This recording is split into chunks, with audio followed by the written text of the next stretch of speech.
究竟呢個世界係唔係真係冤有頭債有主呢？我哋會唔會喺有意無意之間得罪咗神靈或者十方眾生呢？生死有命，富貴由天，係唔係真係冇得改變呢？殷發清師傅會為你哋一一解開。大家好，好歡迎大家嚟到第三季嘅玄來有因嘅。咁今日我嘅嘉賓呢，就係我大佬李南光會長啦。Hello， 大家好。咁咧就今日咧，我兩個愛徒咧都要出咗去做嘢，所以今日咧就剩得我哋兩個師傅喺度咧，就做呢一個節目嘅。咁你哋通常咧見到阿哥嘅出現咧，就知道咧就講咩 topic 㗎啦，係咪？咁我都知道咧，其實咧大家都好想咧，就我再請阿哥上嚟係分析下呢一個樓市啊或者股市嗰啲嘢嘅。較早之前咧，阿哥好似全部中喎，全中喎。係啊，都係咁講啦，先救咗好多人我都。可以咁講啦，都可以啊。話你呢期咧好似紅爆喎，阿妹都有少少妒忌，一打開 Facebook 好似洗版咁，個個都話：李會長，我買咗你本書啦，我可唔可以入你個組啊？咁樣，咁其實係點樣㗎，哥？係我都唔知喎，我可唔可以入你個組別啊？可以，係點樣做啊？總之只要買咗我本書咧，即係嗱，我本書咧就有個我所謂個買咗我本書放喺我本身 Facebook 嘅塗鴉牆，咁然後跟住我就會 click 你入去我嗰個升跌群組，股市嘅預測升跌群組一齊去。大家分享我嗰個先機論嘅成果啦，希望可以有個契機，可以令到大家可以喺呢個 moment 裏邊一個群組裏邊可以揾到餐餸啦，買到餐餸錢咁樣啦。咁啊真係好緊要㗎！呢餐餸可以好豐富，又可以冇咁豐富㗎喎。咁啊都 OK 㗎，咁其實我有啲人入咗個會之後咧，咁睇住我嗰個時間嘅升跌啦，嗰個幅度咧，咁而令到佢哋本身亦都收到佢哋啲信息話俾我聽，都多謝我俾到佢而揾到。亦都揾到一個數額咧，都有10幾20萬都有。哇！咁啊真係好好啦。嗱，咁你哋咧，如果係請師傅呢個玄來有因，而因為聽到阿哥所講嘅分析，而你哋賺到錢嘅話咧，記住你哋要嚟蝦兵蟹將度食飯啊，幫襯下師傅啦，賣下廣告先。咁咧就阿哥嗱，咁咧我哋就閒話唔好講咁多啦。其實佢哋最心急咧，就係想知道近期嗰個股市裏面你又點睇咧？ OK 嗱，我咁講翻先。其實我今年嗰本書《後年大預言》裏面嚟講，亦都好細緻咁講到每一個月嘅升跌啦，各方面性，亦都講咗2016年裏面嚟講將會個市係將會幾時會大跌啊，亦都講咗個股災將會幾時嚟嘅，亦都有黑紙白字寫明嘅。咁如果有想話要細緻啲嘅嘢，你可以買我本書，亦都睇下內容啦，同埋亦都可以俾個意見我。因為如果你買咗我本書，咁你亦都可以加入我哋個群組，亦都大家一齊可以共商討或者股市大家去討論，亦都可以嘅。咁如果有咁嘅興趣嘅，不妨亦都可以參與我哋嗰個所謂嘅私人群組嘅升跌啦。話翻轉頭啦，因為亦都收到好多嘅朋友嘅信息，亦都有朋友亦都同我講咗嚟緊2015同埋16年裏面發生嘅股市嘅時間表同埋個方向啦。其實我本身就好想就話去印證我套先機論嘅對股市嘅升跌嗰個模式嘅預測嘅。咁因為我都好想去精簡到，因為有啲朋友亦都有問我，喂，可唔可以計到每一個月嘅升跌啦？甚至乎或者每一個禮拜、每一個星期裏面嘅升跌啦。如果得嘅話咧，其實可以流芳百世，可以同我咁講啦。咁我覺得有咁，既然佢有咁樣個問題出現咗，我就好想去挑戰我自己啦。咁亦都好想去測試下先機論究竟準確度有幾多咯。咁所以我亦都喺我 Facebook 同埋喺我群組裏面亦都有講到啊。咁既然今日上得細妹呢度啦，咁我亦都會同大家分享下先機論所會計出嗰個所謂嘅升跌嘅時間表，再精準啲喺個時間方面再攞到個更加好嘅效果啦。因為如果有收睇翻我之前嘅18集或者24集喺細妹嗰啲所謂嘅講啊，或者佢點樣預言嘅日期嗰度啦，咁我亦都有曾經講過11月8號咧，亦都係將會跌嘅一個代碼將會出現㗎。咁大家喺個過程裏面，你自己亦都睇翻之前嘅所謂嘅我嘅收錄咗嗰個記錄啦，或者咩成嘅，你可以收睇翻啦。咁揾翻我之前嗰個所謂嘅時間啦。咁今日既然上得細妹度，我一定可以比較講啲再細微啲嘅嘢同大家去分享啦。咁好啦，喺我11月8號之前咧，咁亦都係我所講印對翻我自己本身話個跌市嘅日期。從我自己本身新嘅先機論嘅升級版裏面嘅計算啦，咁我亦都有同人分享咗啦。咁其實就係話嚟緊嘅呢一個禮拜四之內。記住，升市係升到嚟緊呢個禮拜四。咁若然喺禮拜四方面裏邊講，下個禮拜咧亦都係期結嘅過程裏面咧係將會跌嘅。咁個幅度大概600至1000點㗎。咁嗱，大家不妨去印證啦。再講若然，如果你話有啲人未走貨，話好驚啊死啦！如果你話11月如果走唔到又驚嘅話，嗱，我俾定一個錦囊大家先。即係嚟緊嘅我當日我同佢講咗11月8號呢個時間亦都係至到翻我所講嘅12月嘅6號。嗰個為止啦，咁如果你哋話，我唔想走喎，亦都咁樣成嘅話，你記住，因為個市唔係一路直落㗎，係一定會上翻嚟㗎。咁好啦，如果你上翻嚟嘅話，我亦都重新提一提㗎啦。因為咧農曆裏邊嘅11月同埋12月咧係升市嚟㗎。嗱，你記住，當如果你呢個升市裏面嚟講，你話會上到幾多咧？我想要提一提大家啦。因為點解咧？如果你話我唔走住，咁你話我唔使驚呢個跌市，我夠膽企住啊，唔緊要嘅。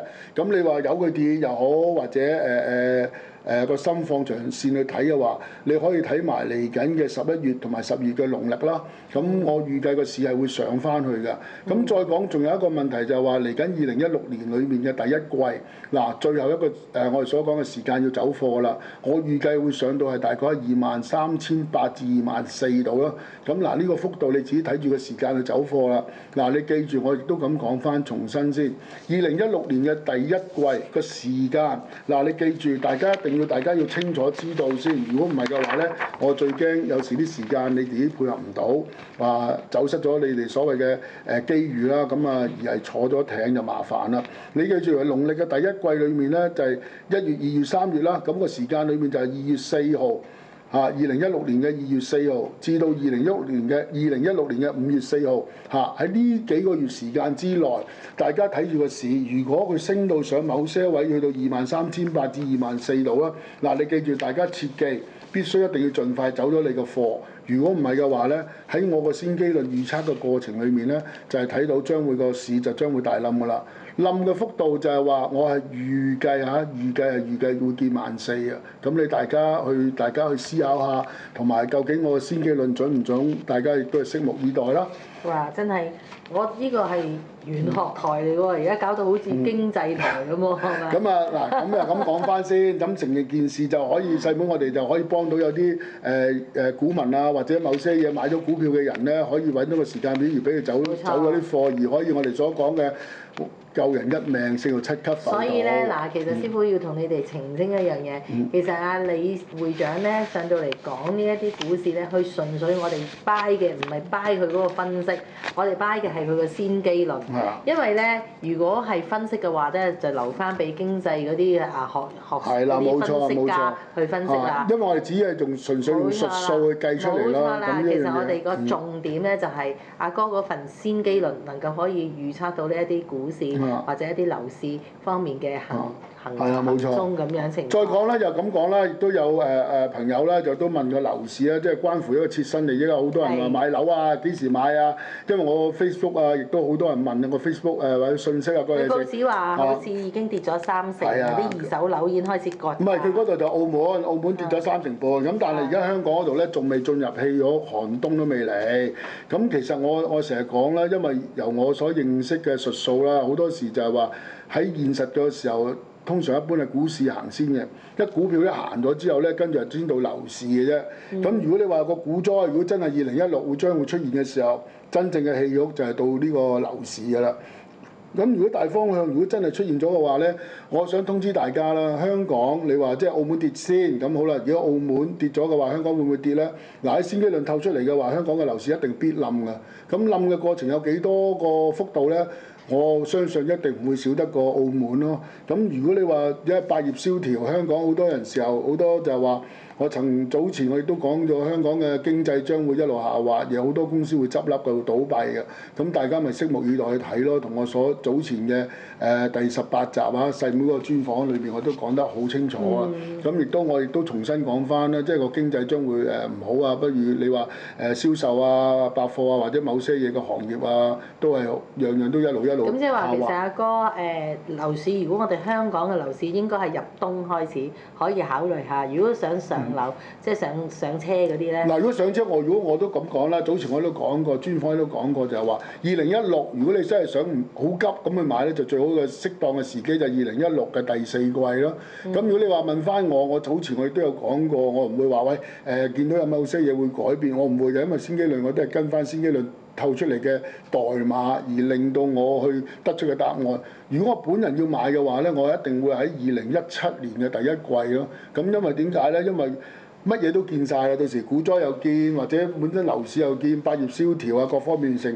同埋我最重要一樣嘢，所預測嘅一樣嘢就係將會南中國海將會開戰㗎。咁如果真係開戰嘅話咧，或者某些南北韓又會嘈交嘅時候，咁呢一樣嘢會帶動到個樓市會急速下滑㗎。咁如果我哋即係大家睇定啲，嗱，最緊要一樣嘢係準同唔準嘅啫。如果先機論唔準嘅話，咁你都冇蝕底啊。如果準嘅話咧，咁又點啊？萬事都係一兩樣面去睇嘅啫嘛，係同唔係？咁如果真係準嘅話，我做咩咁急咧？咁如果急速下滑嗰陣時候，我哋入市都未遲啊。咁如果你話喂，寧願買啲平樓好過買貴樓啊，仲要講，如果你賺到啲錢啊，寧願去旅行啊，周圍玩啊，都係一件好事啦。咁最緊要我哋要明白咗成件事嘅時間啦、來龍去脈啦。如果我哋真正我所謂我成日講，真正嘅術數就係掌握嘅時間，掌握得到 timing 時間，你掌握到你就一定贏嘅。咁阿哥其實咧一路去到明年咧，仲會唔會有機會再冧多啲咧？會一定會啦！而家呢個只不過啱啱揭開序幕嘅啫嘛，大家你靜落嚟諗下，嗱，環顧好多身邊嘅新聞，你哋自己諗一諗。嗱，政府又推好多啲樓，亦都加推啊，即係好多盡量啲樓會出現，加上經濟又唔好，嗱，大家用理性去分析啊，我哋唔好話迷信咩性啦，係咪先？咁你諗下啦，樓又多，經濟唔好，百業蕭條。咁再有加個股災，喂！如果整個真係開戰嘅話，你諗下個樓市會跌幾多？不如大家去諗一諗咯。咁我哋唔好話又話要推咩，因為好怪嘅，因為我哋喺呢一行頭裏面咧，尤其是而家咧，好多人成日話你南江本書好買啊，出風頭啊，個人成啊咁樣，成日博宣傳。其實好多人好得意啊，當你紅嗰陣時咧，背後就要插你，好似有啲人喺我 Facebook 嗰度講啲説話都。買書又話我呃錢，叫人買書又呃，喂，我大佬，我冇揾把槍嚟呃你，叫你買書㗎嘛，係咪先？幾廿蚊嘅啫。係咯，幾廿蚊都話你呃人，唉，我都話啦，有時做人就係咁啊，即係人紅咧就會比較多樹立嗰啲咧，人啊後面啲我唔知係打手定行家定咩，係要插你兩刀不過係咁㗎，個細妹都俾人鬧唔少啦。即係其實呢個世界咧，好多人都會係咁樣，佢唔認同嘅嘢咧，佢就會係好。但係好怪㗎喎，佢唔認同你唔緊要，你咪攞出你嘅本事出嚟，或者你喂大家去預測或者某些嘢，大家做啲嘢出嚟，用實力證明話俾你聽，你有料。我真係 buy 你㗎，係啦。但係有啲人就唔係啦，就雞蛋挑骨頭啊！你又唔啱，我又唔啱。嗱，好似我哋做一個好正面嘅訪問，講翻而家我哋本身個樓市啊、股市啊咁樣。有啲人話你又冇料，又要扮4條。好多人都留言啦咁喺嗰度。咁但係有時你要話人唔緊要，即係你一定係凌駕或者你叻。或者你真係本事有咁嘅能力，喂，我真係話你唔啱喎咁樣，你唔啱你咪攞出你嘅證據出嚟，喂，我真係得過你，要叻過你，唔係你講呢句説話，我係 buy 你嘅。如果你真係叻過我，我真係覺得你真係有料。但係有啲最慘有啲人就係連術數乜都唔識，或者對啲某些連基本嘅都唔識，但係佢又喺度話你，咁我覺得呢啲人咪有少少傻傻地咯。咁樣啦，哥，我哋都唔好計較啦，因為咧即係一樣米養百樣人啦，好多時都會有咁嘅。我明，我理解，我即係。咁我哋都明白係有啲人係特登喺度搗蛋。係啊。不過我哋唔緊要嘅，我哋都係攞自己個心出嚟，係同大家去傾呢一樣嘢嘅啫。用智慧去分析成件事咯。就算我講得唔準，就唔代表我係有害過你嘅，冇錯，係咪？係啊。只不過我係將我一啲先機論，我研究咗出嚟嘅嘢，希望可以救到你哋，或者可以趨吉避兇咁解。就好似股災係咁啦，股市係咁啦，你信則有，不信則無，冇人話要逼你要信我㗎嘛。唔係啱聽嘅，你咪當聽古仔咯；你唔啱聽嘅，你咪當我今日講嘢嘅嘢係當一個當係笑話咁都冇問題嘅。阿哥啊！嗱，我就唔識玩股票嘅其實。咁咧，你頭先所講嗰啲咧，係全部都係關於港股係咪？咁我想問嘅，咁有啲人咧自己本身佢都會揸住一啲私人嗰啲股票咧，即係譬如某一間上市公司啊嗰啲，咁嗰啲又點睇咧？會唔會因為呢個港股而有啲咩嘢？會㗎，嗱我咁講翻先，因為我個一個大氣候個寒冬出現嘅時候咧。一定個所謂嘅參與嗰個股票所謂嘅運作又好，公司又好，一定係有牽連嘅。再講，因為百業蕭條嘅時候，唔係就係香港獨善其身嘅。再講美國啊，各方面全球嘅經濟咧，亦都有一個發出信號啊。好多人就話，若然如果而家咁，你話用理性分析個問題，其實基本上係。即係我只係用一個譬喻嚟講，就係爛咗心嘅蘋果咯。表面就風乾，內裏就陰乾嘅。我個人個見解啦嚇，或者某些人覺得話，覺得而家個市就非常好，上到或者會上到3萬4萬咁樣，或者甚至有啲吹到5萬添。咁各個睇法啦，即係亦都咁講翻。咁但係你話他朝會唔會上到4萬咧？咁我亦都咁講，一定每一件事都係物極必反嘅。當一個落到嗰個低位之後咧，佢亦都會反彈嘅。咁同埋亦都咁講，因為先機論咧，佢預測嘅嘢唔係話1年2年，就係10年後、20年後嘅嘢都係睇到嘅。其實我想同大家去講，有啲人好多時成日負能量，為咗錢啊，為咗食啊，為有奔馳，有好多人好煩惱。有錢人煩惱，冇錢人煩惱。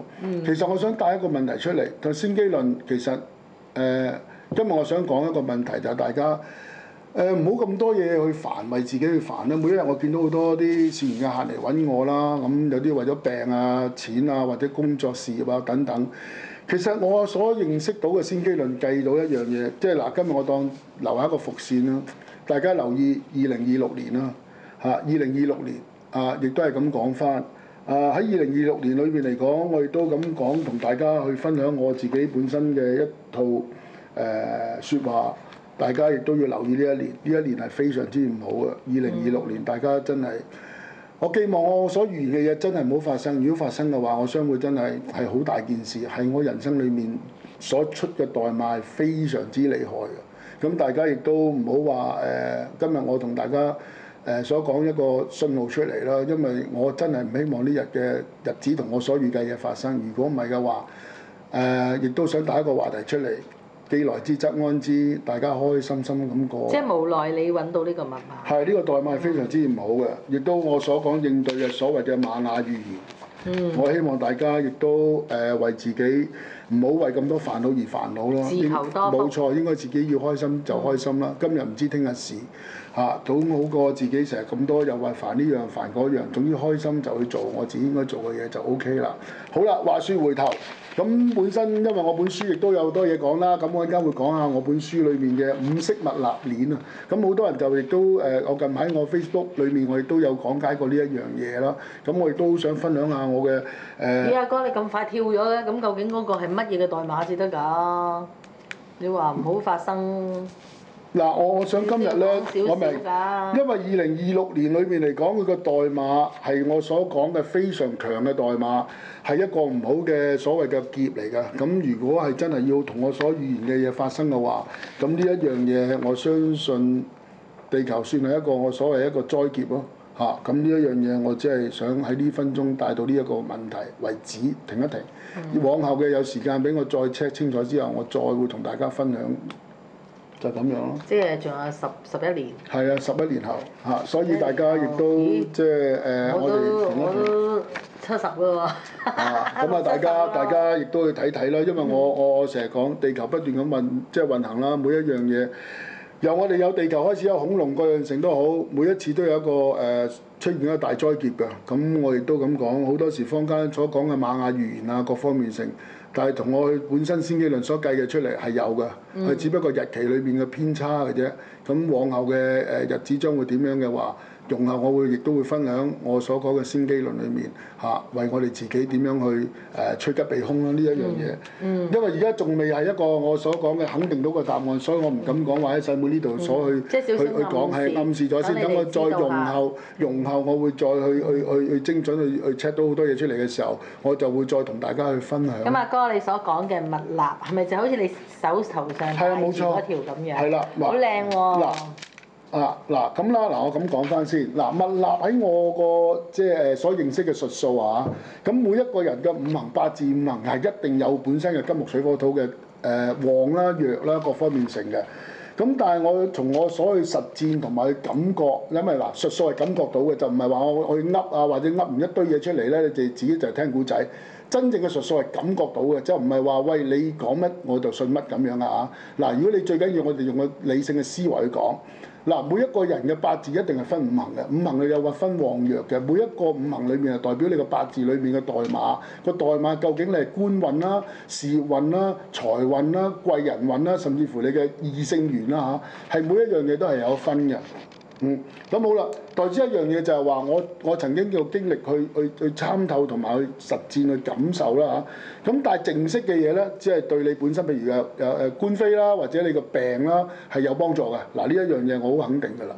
咁再講你話，如果一個人，如果你話每多時就話就唔係齋樣啊嘛，咁有時或者事業啊各方面感情啊，或者對你嘅財運或者自身啊，就講翻我近排有時帶咗我啲密納嘅人，亦都喺我 Facebook 留言就話佢有啲真係有啲異象啊，或者有啲奇蹟出現咗啦，甚至乎有一個帶咗我條密納嘅鏈就啊，因為佢當日嚟揾我批命嘅時候，我睇到佢會有個傷殘嘅代碼，將會有一個意外令到佢會即係終身殘廢嘅。咁但係亦都俾我睇到之後，咁我就俾咗個契機佢，叫開咗條鏈啦。事隔咗大咗幾日之後，佢真係交通意外。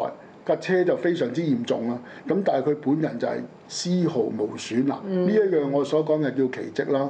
咁再講，因為點解我感受到我帶嘅嘢，所以我全家人，不論我太太又好，我啲仔女又好，全部都好，係個個都帶緊五色密納鏈。阿妹冇啊！你有，遲啲我會幫你搞。嗱，仲有成日講，因為點解咧？一定要睇咗你本身個八字同埋你本身個名，同我所認識嘅所謂嘅術數。因為我嗰套啊，人哋坊間嗰啲我唔敢講，因為門派有別，個大家睇嘅嘢、學嘅嘢全部唔同。因為我嗰套咧就比較怪啲嘅，係中意自己去自創啊，咁所以我唔識解釋到俾你聽，我只係講要答案嘅啫。咁通常一般嚟講喺我所認識嘅開光，咁我自己條鏈啦，我就會用你個八字啦，同埋你個名啦，我就會落旱過火燒符，甚至乎或者我要同你淨化條鏈嘅。咁每一樣嘢都有個步驟，通常一般嚟講整咗之後，我所俾人哋嗰個感覺就係3個月至半年。咁若然如果你真係做到嗰樣嘢 OK，你感覺到 work 嘅，咁你咪繼續咯。咁如果你話喂，如果唔好嘅話，我隨時都話啦，我都好想知道感覺到測試到究竟呢一樣嘢好唔好？嗱，呢個就係我所認識到嘅術數。咁其實阿哥呢個密納係有咩功效咧？功效就係話你嘅心願想要啲乜，而你要嘅嘢，我哋要盡量執到個五行去幫你咯。嗱，譬如好簡單，我呢樣咧，我呢度就係求我嘅名聲啦、事業啦同埋財。咁你近排好似點解咁出名啊？點解突然間啲書咁好賣啊？點解突然間好似咁紅啊？咁借助唔多唔少，冇理由話喂能醫不自醫㗎。咁我自己都會為自己開翻條鏈去自己戴㗎嘛。咁代之一樣嘅，你咪睇到我近排紅唔紅我唔知啦，見仁見智啦。或者有啲人覺得我真係好普通啫，咁係咪先？或者有啲人覺得我好紅咁可能就係我亦都借助術數幫自己，就係咁咯。我又要紅。咁得，呢啲冇問題嘅。咁細妹你開到先，我一定會幫你搞嘅。即係其實阿哥你都好多範㗎喎，其實真係唔係淨係講股票或者樓市，佢其實密納啊，同埋關於一啲電子符啊。或者一啲拜神啊，先機論啊，即係其實咧，你係好中意研究呢啲。嗱，我中意研究嗱，我成日講啦，即係有啲人問我咧，點解你點解識咁多啲嘢，又點解你會識嗱？你今日當我李南光今日同你大家喺呢個細妹度出去吹下水，或者我同你今日講我個經歷，或者講我點解我會識啦，因為。講俾人聽嘅，你今日當聽我李南光講古仔啦，即係你當我講古仔啦。我再重申一個問題，因為我本身係一個商人，我本身係一個出版社嘅老闆嚟嘅。咁好啦，做每一樣都其實我而家已經係半退休嘅。咁但係唯獨是一樣嘢，因為我承諾咗我本身一個我啟蒙老師，即係慧能禪師。咁我亦都佢啟蒙咗我好多樣嘢，佛理啦。有機會或者你哋大家有機會嘅，可以同我大家傾下佛偈，甚至乎可以傾下佛學裡面嘅哲理啊，即係我哋叫哲學。亦都講好簡單個問題就係話我個人嘅睇法同出邊嘅坊間所謂嘅佛學所學嘅嘢咧，一半有啲唔同㗎。咁我係一個比較特別啲係點對點去講答案嘅。咁點解我會做呢一樣嘢幫人？點解成就係我嘅啟蒙老師？好多時我入禪嗰陣時候，佢俾我個智慧而令到我係識㗎。咁呢個答唔到你啦。咁再講好多時我幫人嘅時候，我中意就我唔會理過程，我知道答案嘅啫。好似好簡單，近排我都有幾個 case cancer 嘅嚇，將會嚟緊㗎啦。亦都11月5號加拿大有個亦都翻嚟揾我，醫生判定咗佢已經係末期癌症，冇得醫。咁亦都仲有2個月命嘅啫。佢點樣由腸癌變咗個肝癌同埋肺癌，係3樣癌集於一身嘅。咁亦都咁講翻先，咁從而我亦都好想去救呢個人，亦都係個緣分啦。咁點解我會救佢？佢信我唔做化療，唔做標靶，佢就放棄毅然搭飛機翻嚟見我。嗱，咁呢一樣嘢就已經啟蒙咗我要竭盡所能去救佢嘅。咁我亦都他朝我會同大家分享嘅呢個個案。因為咧，如果對方係嗰個善信肯信自己，係啦，信我就要肯幫我。合作。係啦。因為有啲人咧，佢信你，但係你叫佢唔好化療，佢係偏去化療。嗱，我早排咪有個個案咯。係啊。前列腺癌。咁啊第4期。哇！唔好講字啊哥，我哋休息陣先啦，飲杯水，轉頭翻嚟慢慢講啊。OK。究竟呢個世界係唔係真係冤有頭債有主呢？我哋會唔會喺有意無意之間得罪咗神靈或者十方眾生呢？生死有命，富貴由天，係唔係真係冇得改變呢？因法清師傅會為你哋一一解開。大家好，師傅嘅1年1度嘅慈善演唱會咧，將會喺11月28號舉行喎。咁如果大家咧都想嚟支持師傅，同埋亦都想做埋善事嘅話咧，咁就大家快啲捧場買飛啦！ Hello，Benny 你好啊！今日咧係我哋殷師傅蝦兵蟹將嘅開張大日子喎，有冇咩祝福嘅説話想同殷師傅講翻聲呢？咁啊，首先恭喜啊殷師傅咧，即係我家姐啦，咁就係生意興隆啦，咁同埋財源廣進啦，最好就係分店咧，就遍佈呢個東南亞。點啊？OK 係喎，有張相。OK 係啦，咁就要遍佈呢個東南亞同埋全球啦，衝出香港。冇錯啊！咁我見到今日咧，殷師傅呢度嘅裝修咧非常之特別喎。我見到全部都用紫色嘅梳化凳咧嚟做呢個主題㗎，真係好靚。你覺得點樣啊？因為呢個係個人喜好嘅顏色，我相信呢應該其實可能係甚至乎6張凳、6張台添，因為都係佢 lucky number 嚟。哦，明白明白。黃你真係殷師傅嘅細佬啊，好知殷師傅嘅心意啦。冇錯。咁至於食物質素方面呢，你今日就品嚐咗阿師傅一啲點心咧，你覺得又點樣呢？冇得彈，唔使問嘅，一定係好嘅。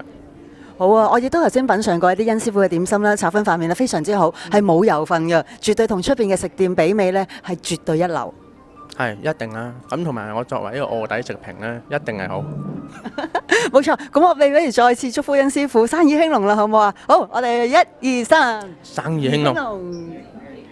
Hello，Gina 你好啊！今日咧係殷師傅蝦兵蟹將嘅開張大日子啊，有冇咩祝福嘅説話咧想同殷師傅講翻聲呢？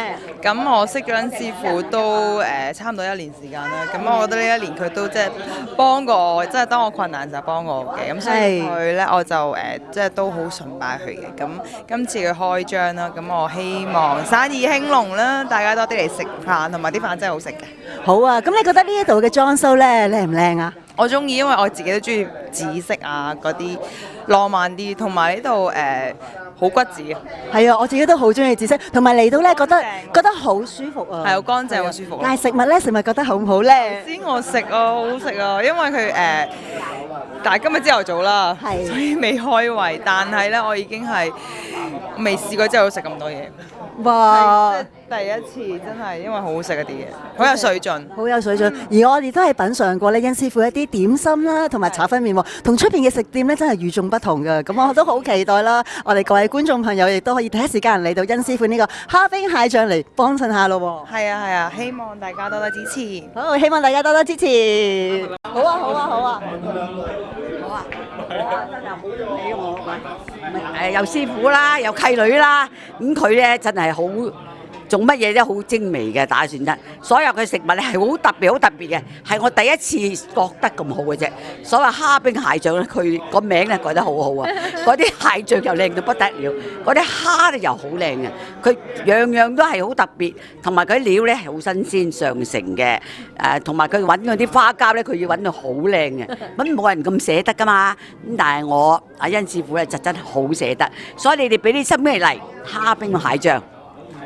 冇錯，我亦都見到咧，後衞 BB 同埋甄師傅咧，今日個服飾咧係一模一樣嘅喎，顏色都非常之夾，非常之襯啊！喂，係冇急定嘅噃，呢啲心有靈犀嘅啫喎。所以咯，所以咪係感情非常之好，大家心有靈犀咯。真係冇夾定嘅，今日真係好多謝啦，阿契媽過嚟捧我場啦。咁其實你都知啦，因為而家好多地方都有嘢食嘅，咁但係好唔好食呢，又要另計啦。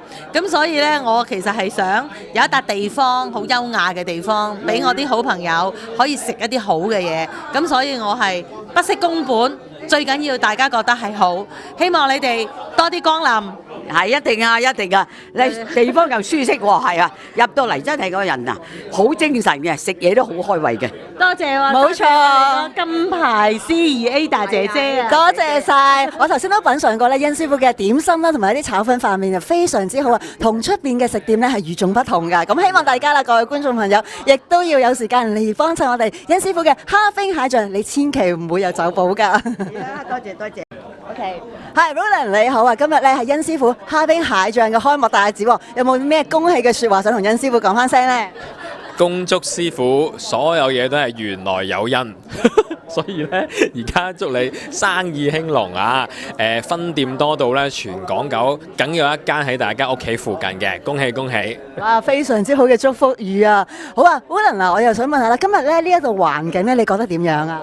好好啊，因為其實咧我自己都同阿師傅一樣好中意紫色噶嘛，咁所以咧佢師傅用咗一個佢最中意嘅顏色咧去裝修呢間餐廳啦，咁同埋咧食物相當之一流啊，因為真係唔係話因為識阿師傅而讚啊，因為如果真係好食嘅話，值得推介嘅。有頭先食過好多唔同嘅餸菜啦，真係有哇超級10粒星嘅推介啊！冇錯啊，我頭先都品嚐過一啲點心啦，一啲炒粉麵咧，非常之好啊，同出邊嘅食店咧係與眾不同㗎。係啊，好好啊，所以大家可以快啲嚟蝦兵蟹將嚟試下。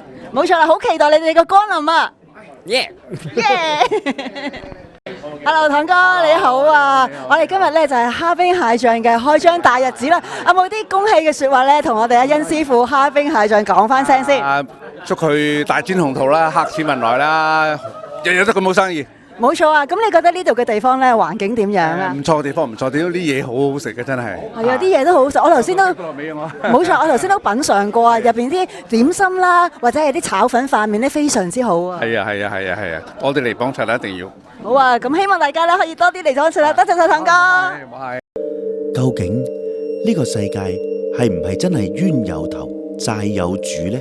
我哋會唔會喺有意無意之間得罪咗神靈或者十方眾生呢？生死有命，富貴由天，係唔係真係冇得改變呢？甄發清師傅會為你哋一一解開。翻到嚟第二 part 啦，咁頭先阿哥真係講得非常之精彩。咁我頭先點解會截佢呢？因為我知道咧，佢嗰啲 case 啊，有啲都幾峰迴路轉嗰啲咁樣啊。咁啊，同大家分析咧，可能要細心啲。咁所以我就俾佢飲啖水先，然後慢慢再同大家講嘅。咁阿哥，你頭先講到嗰個喺外國翻嚟嗰個啦。外國翻嚟嗰個咧就係話，因為佢信我唔做化療，唔做呢個標靶，咁好啦，信我，咁佢既然有2個月命，我就同佢玩啦。咁我亦都我有信心啊！我有信心可以將條命延續㗎。咁我亦都會用我個方法。日後嘅我會同大家去分享。咁再講，好似近排有一個個案就係話揾我前列腺癌㗎。咁我亦都曾經喺 Facebook 有分享過，但係奈何咧，佢屋企人決定咗做化療同埋做標靶。咁無奈咁出咗嚟個答案就係話，而家今日佢瞓喺張床度係唔喐得，做完之後個口爛晒，同埋喐唔到。亦都喺嗰張床嗰度大小便，咁我成日講個問題，成也一念，敗也一念，好多時就係點解即係唔俾一個機會？因為我所認識嘅術數係有個時間嘅，只係信我3個半月啫，3個半月之後你繼續做你自己應該做嘅嘢，咁我覺得係起碼當俾一個機會我或者先機論去幫你咯。咁呢個就係我所認識嘅契機咯。咁再講好似近排就咁，好似而家4日之前。有一個即係活生生一個個案用後，我相信個當事人會站出來嘅，就亦都會講佢個分享點解會揾到我。咁其實呢個我唔識㗎，咁亦都咁講有一個客，咁佢本身係識我個客，去個朋友嚟㗎。咁突然間佢 send 個信息俾我，喺話説好似應該係禮拜，即係上嗰幾日嚟嘅啫。咁好啦，咁佢就話佢個媽咪就腦中風、腦血管爆咗，就喺街度昏迷。咁啊，跟住送咗急症，咁啊突然間跟住佢就揾到我個朋友，咁佢就無計可施，跟住揾到個朋友啦。咁嗰個朋友就我個客嚟嘅，呢個係我啲客啦。咁我 follow 緊啲客，咁佢突然間 send 個信息話俾我聽，阿會長可唔可以救一救我個朋友？因為佢個家姐就出咗事啦，咁就喺個街度暈咗，就腦中風，就爆咗血管。咁我嗰日就第日好忙啦，冇時間幫佢，咁突然間都唔記得咗呢件事。咁跟住後期佢嗰個當事人啦，咁個細妹啊，亦都我個朋友即係個客俾咗個電話佢，咁跟住佢就聯絡我話可唔可以盡快救我個家姐咁樣。哎呀，我話死啦，我唔記得咗添。咁跟住我一睇完我個八字命盤裏面嚟講，睇到佢呢個劫係會死嘅。咁好啦，代之一樣嘢我就好擔心啦。咁既然佢有咁有緣分揾到我就幫佢咯。咁我做咗個儀式啦，咁大家有機會上我 Facebook 啦，咁我亦都有 po 咗呢個。即係哥，其實你已經算到佢係會死。係會死啊！佢會死。順應命運。但係你就好想救佢。係啦，去救佢啦。咁好啦，代之一樣嘢就係話我即刻嗰晚就教佢佈陣喺屋企做嘢，做咗個我係另類，我先機論，即係一個嗱呢個就係為能禪師教啊！我啊信與唔信啊，大家去傾啦嚇。因為呢啲咁獨特嘅嘢咧，我相信冇乜人好似我咁做啊。咁我做完之後咧，咁 OK，咁嗰晚就即係做足晒我教佢嘅功課，教佢點樣做。咁好啦，我只係做個軍師，你記住我係軍師嘅啫。咁教完之後，好啦，做完之後，咁好啦，嗰晚做咗個大手術之後，咁啊入咗深切治療部。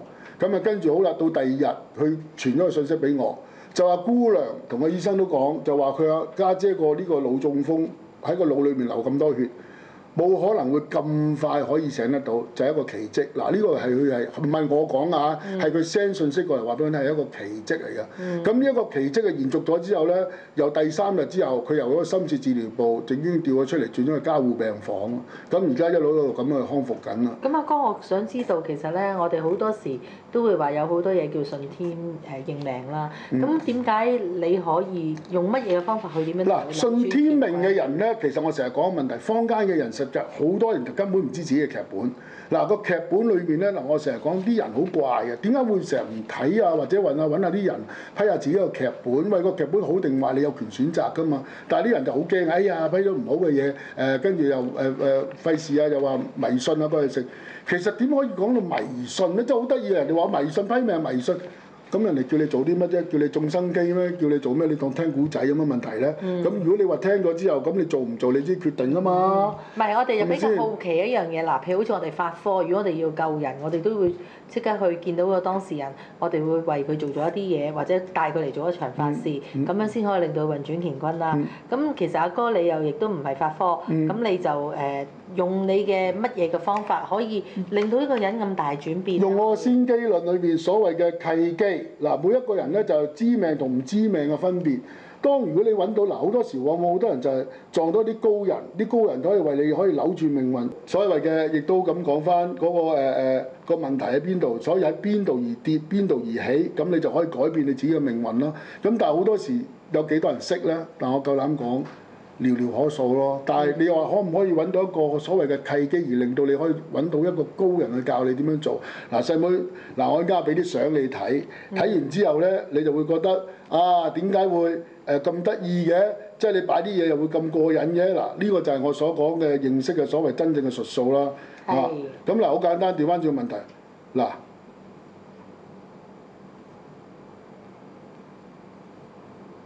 呢個係佈陣啦。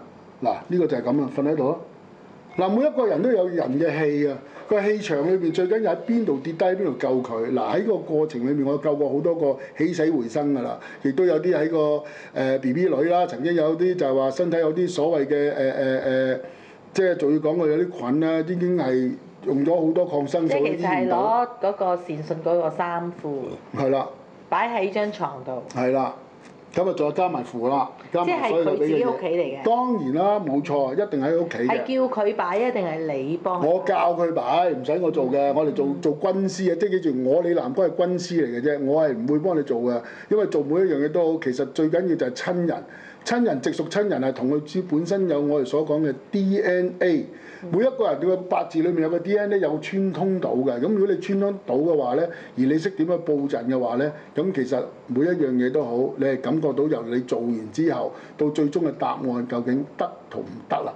咁嗱，so far到呢一個所謂嘅善信啦，今日鐵一般嘅事實啊，已經佢出咗院，唔係，亦都去咗加護病房，準備好快出院啦，亦都好話唔好聽，佢發個信息過嚟，一路咁康復啦咁。醫生點樣講咧？奇蹟咯！即係話佢係進展緊。進展非常好，係冇可能會咁快爆咗咁，即係條血管流得咁多血，可以咁快認到人，咁快可以你叫佢做咩，佢跟到你嘅指示去做到呢樣嘢咯。咁呢樣就由我所講，亦都係算一個叫奇蹟啦。咁同埋有啲個案咧，有啲好似啲肌瘤啊，整完啲嘢，本來諗住去割嘅，醫生一照，冇晒嘅，點解啲肌瘤嗱？咁呢個就係我都唔識講，所以話。每一樣嘢都好，你當係一個遊戲玩，呢個遊戲由你去控制，同埋最終嘅答案你係感受到嘅。就算我醫癌又好，或者做咩都好，我嘅角色就係做你嘅軍師嘅啫。我唔係話喂，我係神啊，或者係幫你做啲嘢啊，或者畫道符貼喺你個額頭度，咁就冇事，係唔得㗎。我喺我嗰套裏邊嚟講，就係會必須要配合三樣嘢，即係仲要講我哋所謂嘅佛家裏邊天地人三界。一定有三樣嘢幫你去發你個功，而去打呢個仗，去點樣做咯？咁譬如好簡單啦，術數啦，即係我哋所謂嘅符咒啦，然後再加我哋所謂中醫調理啦，然後跟住就係辟谷。辟谷唔係話你唔食嘢喎，就係話用我嘅辟谷嘅食療，點樣令到你嘅身體點樣去同一場所謂嘅身體嘅病裏面打一場仗。辟谷係咪其實係應該唔食嘢唔飲水？唔係，嗰啲嘥氣啊！即係我成日講辟谷，你話喂，我係咪唔食嘢就冇事咧？嗰啲係呃人㗎。我話俾你聽，我唔信呢套嘅。即係你話辟完谷之後，你話身體好過性排毒嘅，嗱呢個我係理解嘅。但係你醫病啊，大佬，你唔食嘢你點樣做咧？即係唔通我真係食香啊？係咪先？我成日講個問題，即係我成日講你有病你一定有個 energy，但係你有 energy 裏面嚟講，邊一樣係啱你食，邊一樣係個癌細胞裏面係唔可以俾佢有，即係我哋所講嘅營養素俾佢。嗱，你記住。當如果你有大家今日亦都喺細妹個呢個咁嘅專訪裏面，我哋都同大家講唔好嗱，記住，如果你有 cancer，如果好翻或者康復咗嘅話，你記住最好咧，如果你有呢個病症嘅人，通常一般我提議你最好食齋。食齋裏面嚟講，記住千祈唔好食白飯。嗱，白飯裏面咧，你記住我提你，白飯咧就好容易令到個癌症會復發㗎。大家要記住，最好食咩飯咧？就係糙米同埋一個紅米。嗱，呢兩隻米咧就可以食嘅。咁啊，對你身體各方面性癌細胞嗰方面咧，呢啲係佢本身所謂對佢係非常唔好嘅亦都吸收唔到嘅所謂嘅糖分啊，係亦都對佢個癌細胞有滅佢嗰樣嘢嗰個DNA 啦，我哋叫下。咁再講，如果你話食嘅，咁我亦都有啲人咧就話食蘆筍，蘆筍就早午晚三餐咧要食4斤嘅蘆筍，咁啊對你有幫助嘅。4斤啊？4斤，即係你記住4湯羹。哦，4湯羹。4湯羹。我淨係聽到食4斤。4湯羹嘅就唔好落鹽落油，乜都唔好嘅，就對於蒸熟咗之後就打爛佢，或者你亦都可以榨汁，或者用啲醋啊，我哋講嗰啲果醋啊，或者咩食啦，就我哋食都得嘅。嗱，其實阿哥，我知道你咧嗰套先機論啊，除咗可以預測啲樓市啦、股票啦，甚至一啲病啊嗰啲都可以啦。我知道其實姻緣都得嘅喎。係啊，嗱，姻緣又係好玩嗱。話説我自己本身亦都因為點解先有個代碼咧，亦都睇八字啊、批盤啊嗰樣食。咁我曾經試過，即係又再講又都分享下我個案啦。即係我對姻緣方面嚟講，咁我啲客都叫我摩登月老啊。咁我嗰時我就睇到人啲八字咧，譬如個男仔或者女仔都好，有對方嘅八字俾我，唔需要時辰嘅，年月日就得㗎啦。咁如果我啲女仔嚟見啲客咧，咁嚟見我之後咧，咁我批咗佢之後，咁見到譬如有男朋友嘅嗰啲，佢通常揾我。咁睇一睇個男朋友好唔好，咁啊唔使走冤枉路啦，或者將來會唔會白頭到老，或者個男人對自己係啦。咁如果你係真命天子嘅，咁你咪留喺身邊咯。如果唔好嘅，咪掃佢走，費嘥浪費時間咯。即係真嘅人要走捷徑，即係青春時間真係唔可以話成日浪費啊嘛。咁有啲個案就係咁樣嘅，有啲好似話説有一個即係有一個香港嘅美容師咁啊好啦，識咗個大陸嘅一個男仔，咁個男仔又話佢做生意嗰陣成啦，咁啊講到談婚論嫁啦。咁佢嚟揾我嘅時候就佢問我喂，睇本來佢就冇話睇感情㗎，咁啊睇到個盤裏面咧就見到佢會俾人呃，咁啊好啦，咁啊亦都見到佢感情嗰邊咧就將會都會重創㗎。咁我第一時間我話俾你聽，喂，你有冇諗住結婚啊？咁佢即刻答我話係喎，諗住結婚㗎，我諗住即係放棄香港嘅生意走去翻大陸同一個做生意嘅人去結婚嘅咁樣。咁我就突然間睇到個盤有問題啊！咁我突然間多口問佢：喂，不如你俾你個男朋友個盤我睇一睇啦，即係你未來丈夫。咁我一睇啊，我話死火啊！你中伏啊！你已經俾人呃啊咁啊！咁跟住佢就話覺得話唔係喎，咁我即刻問咗個問題，好直接問題啊！你有冇借錢俾佢？咁佢即刻答我有。咁我話得啦。咁佢話借咗幾多錢？我30萬。咁我話咁我哋係死得，我哋一定唔會俾翻你。跟住佢話唔會啩？佢好錫我嗰陣，我話得啦嗱。你就當我今日同你玩個遊戲，你即刻問佢唔好多，還翻10萬俾你。你諗辦法問佢還。我話如果佢還得俾你，你就當我輸；如果佢唔還俾你係正常嘅。咁啊當時好多個疑話 question mark 咁咯。咁跟住佢俾我循試下就好，佢即管去試啦咁樣。我話你結婚起碼你都知道揾到個好嘅人啦。如果唔係第日將來你咪好慘咯。我話你個命格裏面順應命運你係好慘㗎嚇，騙人騙財騙色，咁跟住即刻 O 晒嘴咁好啦，咁佢跟住信我啦，咁啊同佢玩3日都唔使，跟住復嚟個話俾我聽，佢真係唔還，咁好啦，10萬都話唔還，唔好話30萬啦，我話跟住佢又點算啊？跟住淨失埋蹤添個男人，咁我話好彩，我話你好彩，即係你一試令到佢係啊，同埋就係啦，就係咁樣啦。應該咪仲唔係啦，咁跟住佢好迷失，好擔心。我跟住同佢講話：你唔使驚，好快嘅啫。嗱，你大概係8個月到咧，你個真命天子出現啦咁樣。佢當時都好疑惑係咪真？跟住好啦，到最後嘅結果，佢真係揾到個男人。嗱，呢個男人佢都俾咗八字我睇。嗱，呢個佢本身真係有個女方嘅八字代碼喺度，而男方亦都有個女仔嘅八字代碼喺度。跟住佢問咗我之後，我哋結婚啦。呢個是你嘅真命天子出現咗啦。我成日咁講嘅問題，由去拍拖到結婚，我真係話俾你聽，呢個亦都係我喺我所批嘅姻緣裏面嚟講，呢個2個半月2個半月就結咗婚啦。咁好啦，由拍拖到結婚2個半月喎，但我有一個 case 咧，個半月最壞嘅嗰個就係個半月啦。就結婚啦？結婚啦，由拍拖到結婚個半月。係咪你一手絕成？係啊，嗱，所以我成日講。有時我覺得自己好有滿足同埋成功感，就係幫到人。阿哥咁樣其實真係幾安全喎，係咪啊？第日我如果有新抱仔，即係揾你打。要㗎，嗱，我真係㗎，唔好嘥好多人㗎。唔好嘥我仔。我成日講好多人咧，即係點解咁講咧？嗱，坊間好多人結婚嘅時候簽字嗰陣時候，男方女方簽字有冇諗住會離婚咧？我夠膽講，我相信冇人會諗到會離婚。如果離婚你又唔會簽字啦，係咪先？係啦。但係亦都咁講翻個問題，當如果你知道個劇本，你將會知道離婚，順應命運你會離婚嘅話，我會講晒劇本俾你知，話幾時幾月啊，或者邊年啊，你將會離婚。咁好啦，最緊要對方肯唔肯啊？你值唔值得佢留佢喺身邊？如果留嘅話，你就用你嘅智慧而令到佢留喺自己身邊，其實係得嘅喎，係可以扭轉嘅喎，唔係話喂順應命運，我離婚就一定離婚，嗰啲係錯㗎。我夠膽講嗱，我試過好多個案，我自己親手救過，亦都知。但係亦都有蘇花翻轉頭，如果有啲真係唔好嘅話，有啲人喺度喺個十字路口裏邊，究竟要定唔要咧？咁蘇花都俾我睇完個盤之後咧，我通常一般叫佢快極肯斬，費事浪費光陰青春啊！倒不如迎接下一個新浪俾自己，亦都或者新嘅開始，同埋亦都俾自己嘅一個所謂嘅真命天子出現。其實阿哥話我有個問題咧，一個好無聊嘅問題想。唔緊要，大家聽到啦嘛。想試下你。好啊，點啊？想問下你，其實喺代碼裏面，如果 check 一 pair 男女，可唔可以 check 到嗰個男人會唔會係好老公？即係譬如佢會唔會係打老婆啊？check 到㗎，即係有冇暴力傾？check 到，一定 check 到。即係代碼都 check 到嘅。一定 check 到，夠膽講100%check 到，爛唔爛嫖，爛唔爛滾，有冇錢，係咪窮鬼，或者佢嘅性格，全部睇晒可以，冇得走啊！如果一個女人旺唔旺夫，全部睇到嘅，會唔會話我哋所講嘅有啲人好任性噶嘛，中意啲女人都出去喳滾，中意溝仔噶嘛，係咪先？有咗老公都中意溝仔，大把啊！話俾你聽，只不過就係話你知唔知佢心性係乜嘢，同埋本身係咪一個相夫教子嘅人，同埋佢嘅心性可唔可以旺夫啊？全部睇到噶。因為我本身即係我救過、幫過或者同人拆解咗好多問題嘅人，咁我亦都有。咁同時好多時就係話有啲個案，我見到有啲即係講真，有啲女人真係好慘喎。即係我成日講嘅問題，有時見到佢我都俾佢搞到我都少流眼淚，就係講真，真係㗎。因為點解咁講咧？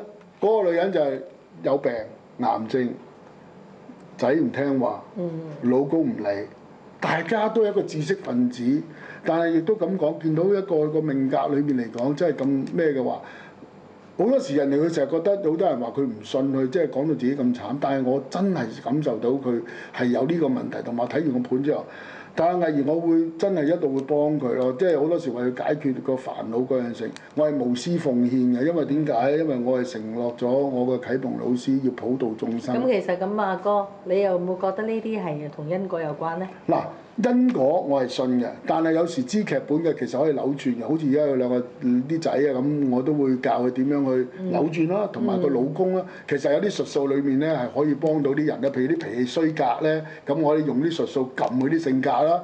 亦都可以，譬如有啲人時運低嘅，我哋將啲用啲術數嘅所謂嘅佈局，令到佢運托高啦。咁嗱，呢種種等等問題，其實好多我所講喺我 Facebook 啊，咁有機會你大家 at 我 Facebook 睇下啲個案咯。咁你咪可以，因為今日唔可以話詳盡咁啊，每一個個案講，我都好多時喺我 Facebook 會分享俾大家，即係我個案有時話俾人聽。點解我會話俾人聽？就話希望有啲逆境嘅人，千祈唔好放棄。冇錯。亦都唔好為自己，亦或者喺呢分鐘裏邊一個迷失或者或者而家好失落或者唔開心，而去毅然諗啲消極嘅嘢。係啊。但係你記住，如果你記住個天唔收你，點解我唔揾我個所謂嘅契機，或者揾個人啟蒙自己，揾個啟蒙自己可以另外俾一個嗱，今日有幾個個案啦。今日有一個男仔自殺飲天拿水，跟住俾我話完之後。係喎，點解我唔係咁咧？嗱，好多樣嘢我成日講個問題，人裏面好多件事就係話最緊要迷失唔緊要，但係最緊要你揾到一個人為你自己開啟你嘅智慧而可以。最近真係好多自殺個案都係比較後生。係啊，係啊。今日就有個跳樓又係後生仔喎。我成日講乜嘢都好，千祈唔好自殺啦！睇翻我啲專訪啊，真係唔好自殺，自殺真係冇着數啊！俾大家。其實對任何一個宗教嚟講，自殺都係一個好大嘅罪嚟㗎。你嘅宗教嘅本身，你嘅神靈咧都唔會接受嘅。咁所以大家咧千祈就唔好。我認同細妹所講嘅嘢。係啦，有時好似阿哥咁樣，佢用先機論，佢可以洞悉到個先機，知道好多嘢。其實咧好多嘢都係有得解決嘅。冇錯。就算好似阿哥頭先所講，你根本就係已經 cancer， 已經係絕症㗎啦，但係能夠可以運轉乾坤。我真係救過，真係冇事好翻㗎。所以就唔需要話即係諗到咁灰咯。只不過有陣時有一啲人咧，真係佢半信半疑，佢係中途就走去又做化療。唔係好得意㗎，人咧我成日講咧，即係點講咧？你越怕死，個天係會越收你；越唔怕死嘅人咧，就唔會收你。嗱，好簡單，調翻轉我好多個案都係一聽見 cancer 兩個字，嚇 cancer，快啲嗱一聲，唔係做電療化療，唔係化療咧，跟住就標靶，係啦。咁個醫生就講，我想成日講個問題，有啲醫生。你問翻啲醫生，如果你真係萬一以你所知道做 cancer 嘅人，你會唔會？如果係你會唔會走去做化療咧，或者做一個標靶咧？嗱，我夠膽講個問題，呢個問題不如大家去探討下。我成日講。我相信佢哋唔敢咯。係咯。因為其實都已經出咗報告係根本化療同埋呢個電療咧，其實即係。電療都仲好啲，即係真係可能將嗰樣嘢夾硬 hold 住咗。冇錯。但係化療呢一樣嘢啊，同標靶藥嗰啲咧，係根本擺明係幫唔到癌症嘅病人，而且增加佢哋盡快速。同埋一個人，每一個人根本就癌細胞嘅，每一個人都有。但係最緊要你係點樣令到佢將呢個樣嘢撳低佢嗱？我哋食療又幫到啦，食療啦。冇錯。咁好啦，再講，如果你話睇中醫，你話喂流傳咁多年調理翻去，同埋本身因為cancer 我所認識就係毒嘅，即係行五行火嘅。咁如果你用我哋所用中醫加埋我哋嘅術數去幫，同埋有啲我哋所講嘅奇蹟啊，有啲嘢係冇得解釋嘅。嗱，好似我近排幫咗個英國嘅有個人，咁佢話 cancer 啊，喂復發，咁我睇到1415咁佢本身係會復發嘅。咁佢就好啦。咁佢同我講，咁佢好啦，我教你個形式，教你點樣做啊，燒符啊，然後跟住俾個口訣理念啊，教你入禪啊，教你點樣做 ，OK 喎。佢話嗰個所謂嘅瘤啊，嗰個位咧，突然間咧，縮細。係啦。嗱，我又唔係要你做啲乜，你當係一個遊戲咁去玩，咁我覺得唔係㗎，哥，我之前 OK 睇到咯有段嘢咧講咧，其實咧我哋每個人都係有癌細胞啦。啱啊係啊其實咧有癌細胞唔使咁驚，其實 cancer 唔係一定要死。係啊，冇錯啊。只要我哋過翻一啲正常嘅生活，因為其實我哋喺身體上發出一個警號，有一啲異狀，所以令到你知道啊，我有 cancer。咁其實即係話你嘅身體開始有啲異狀。係啦。只要你能夠過翻啲正常生活，調理翻個身子咧，其實係未必一定要死嘅。冇錯。咁但係反而咧，我就會個人覺得啦，或者係我嘅偏激啦，或者亦都我睇咗好多書去講咧，其實根本化療咧係攞一啲比你嘅 cancer 更毒嘅藥，去希望可以打死。冇錯。所以有好多時連我哋自己本身正常細胞都係會死嘅。咁同埋一樣嘢咧，因為你本身食嘅嘢落去咧，通常一般啲營養素咧，癌嘅細胞咧係特別快過正常細胞嘅生長。冇錯啦，你諗下啦，嗰啲咁嘅化療嗰啲咧，又要令到你甩頭髮，又手指甲黑色，又即係啲牙都甩埋，其實係原因就因為嗰啲係根本真係毒藥咯。所以我成日講個問題，做人嘅嘢唔需要咁驚。嗱，你既然我成日講個問題，每一個人都必經生老病死，死係一定會經歷㗎啦。咁與其只不過係早同遲啫，咁又何懼之有咧？如果嚟嘅盡咗自己能力，咁就 OK 咯。所以大家觀眾咧，亦都唔需要擔心嘅。